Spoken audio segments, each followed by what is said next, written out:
Here in the district and many areas with low-income populations, there's still a lack of access to healthy foods.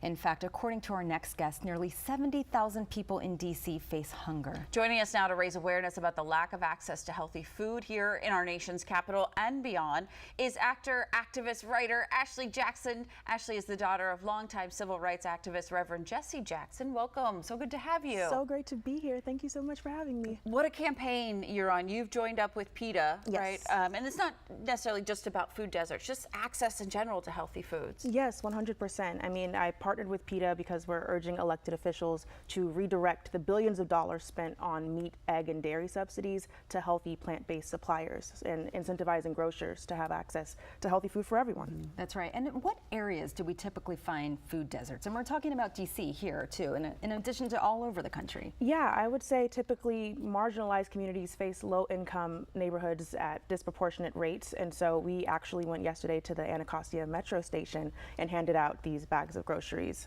because people don't have access. Right. Yeah, a lot of in DC, I know it's Ward 7 and 8 east of the Potomac, in that Anacostia region, which 11% of our own city is in a food desert. We're the nation's capital. Like, that shouldn't be happening. So these bags, what did you pass out?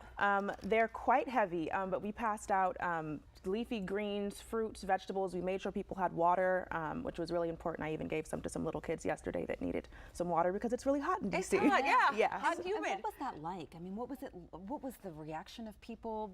Tell us about what it was like yesterday. It was incredibly impactful. I would say just seeing people who were so much in need and their gratitude for having access to something that like ordinarily would cost them double of what it might cost to like go to your average fast food restaurant, and to have those options. And we gave them a little PETA booklet of recipes they could try as well. Right. So yeah, it was incredibly impactful. I almost cried, to be honest. Yeah. Why was this so important to you in the beginning? Yeah, I mean, I recently became vegan. I've been vegetarian my whole life, but I have had access to vegan foods and vegetarian foods my whole life. And so knowing that there's other communities that have not had that access, and even driving through some of them, I'm based in LA, so being in that neighborhood and just seeing people in need, I just wanted to do something to help. Yeah. Incredible. And let's talk a little bit about the impacts, like the health and mental impacts of not having access to healthy food.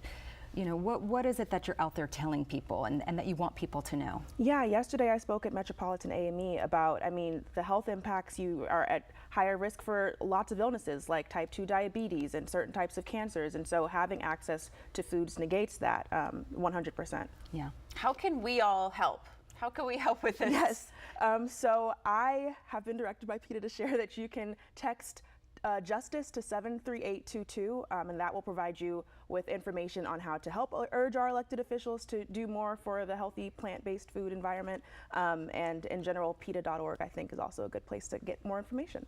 That's amazing. And then how many more events can we expect to see in the district? I think a few more. I know that I was talking to the PETA reps yesterday. They're actually going back to Metropolitan AME because we ran out of food. Wow. So to make sure that we have even more. And then just in the neighborhood as well, I assume that there will be lots of different events. And PETA's doing this food justice campaign around the country, which is absolutely wonderful. I mean, if I can be vegan, everybody should have options to be vegan. Well, and that, just having the option, right? You can make the choice whether you want to be vegan, vegetarian, or not, but some people don't even have the option. Yeah. Right. That's important. And here we are talking about something that I think a lot of us take for granted. Yeah. I mean, a lot of us take for granted that we have access to apples and oranges, and just the simple fact that a lot of people, how many do we say in the DC area? 11% of the city. Simply really just don't have consistent access whatsoever. 100%. So it's really incredible what you're doing in 6,500 plus food deserts in the United States of America. It's unacceptable. So That's the right word, unacceptable. Ashley, thank you so much for taking the time with us and everything you're doing, especially in our area.